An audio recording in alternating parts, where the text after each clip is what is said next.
Curse my human nature for wanting something tangible, for wanting something I can actually feel, wanting something in front of me that I can actually see, wanting in the physical.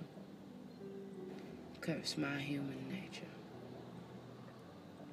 for not allowing me to go higher and focus on the belief of a higher power who comes lower to bestow higher things on his lower counterparts. He wants me to come high and not only focus on the physical but the metaphysical, to see the things that are not blatantly in front of me, but to actually open my eyes and fathom to imagine something more that can be in my life, something and someone that actually live up and exceed my standard.